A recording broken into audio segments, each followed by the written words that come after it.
नमस्कार साथियों। भारत भूमि को अगर त्योहारों की धरती कहा जाए तो यह बिल्कुल सही होगा। यहाँ हर त्योहार अपनी एक अनोखी कथा, संस्कृति और सीख लेकर आता है। इन्हीं में से एक पर्व है विजयादशमी, जिसे आमतौर पर दशहरा कहा जाता है। यह दिन केवल एक त्योहार नहीं, बल्कि पूरे भारतीय समाज की आत्मा और मूल्यों का प्रतीक है। आज हम जानेंगे दशहरे की पौराणिक कथा, इसका धार्मिक और सांस्कृतिक महत्व, रावण वध से मिली शिक्षा और क्यों यह पर्व आज भी उतना ही प्रासंगिक है जितना हजारों वर्ष पहले था।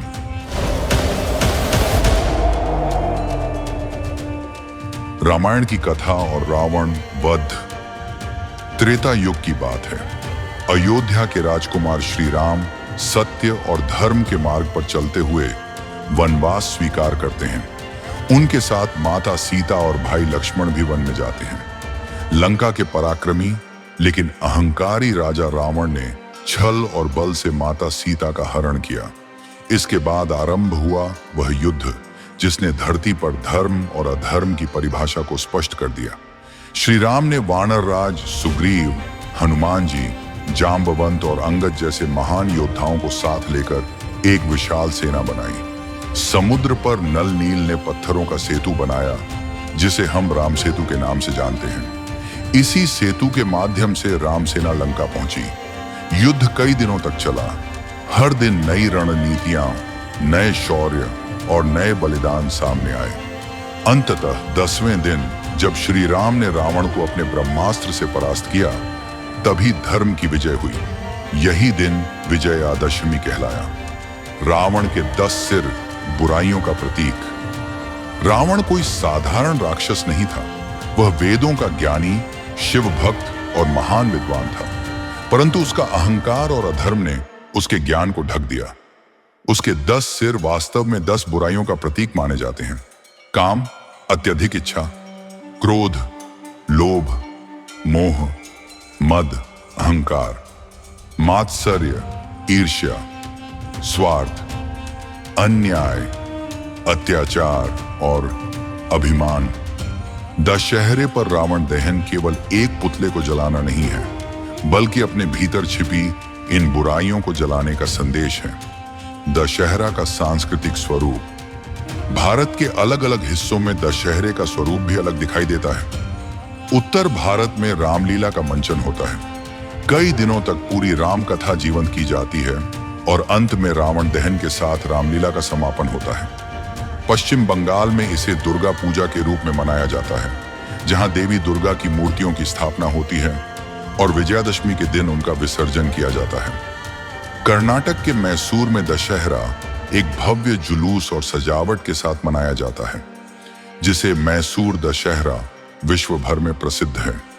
महाराष्ट्र और गुजरात में इस दिन नए काम की शुरुआत करना शुभ माना जाता है, जिसे आयुध पूजा कहते हैं। हर जगह इस त्योहार का रूप अलग है, लेकिन मूल संदेश एक ही है, धर्म की जीत और अधर्म का अंत। आध्यात्मिक संदेश और आज का संदर्भ अगर गहराई से देखें तो दशहरा केवल अतीत का स्मरण नहीं है, यह वर्तमान और भविष्य के लिए भी प्रेरणा देता है। आज हमारे जीवन में भी रावण मौजूद है। कभी वह ईर्ष्या बनकर आता है, कभी क्रोध बनकर, कभी अहंकार बनकर और कभी लालच बनकर। जब हम दशहरे पर रावण का पुतला जलाते हैं, तो हमें यह भी सोचना चाहिए कि क्या हम अपने भीतर के रावण को भी जला पाए हैं। श्री राम का जीवन हमें सिखाता है धैर्य रखना, सत्य पर अडिग रहना, परिवार और समाज के प्रति कर्तव्य निभाना और धर्म के लिए संघर्ष करना।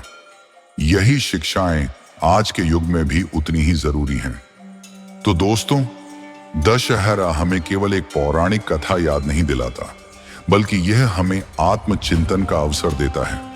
हर साल जब हम रावण का पुतला जलाते हैं, तो हमें अपने जीवन की उन बुराइयों को भी जलाने का संकल्प लेना चाहिए जो हमें कमजोर बनाती हैं। याद रखिए, अंधकार कितना भी गहरा हो, एक दीपक उसे मिटा सकता है, और बुराई कितनी भी शक्तिशाली क्यों न लगे, अंततः विजय अच्छाई की ही होती है। आइए इस विजयादशमी पर हम सब अपने भीतर के रावण को हराकर सत्य, धर्म और प्रेम का दीप जलाएं। आप सभी को विजयादशमी की हार्दिक शुभकामनाएं। अगर यह संदेश आपको अच्छा लगा हो तो इसे दूसरों तक पहुंचाइए, क्योंकि अच्छाई की विजय का यह पर्व हर दिल तक पहुंचना चाहिए। तो दोस्तों, इस विजयादशमी पर हम सब मिलकर अपने भीतर के रावण को जलाएं और धर्म, सत्य और प्रेम का दीप जलाएं। जय श्री राम।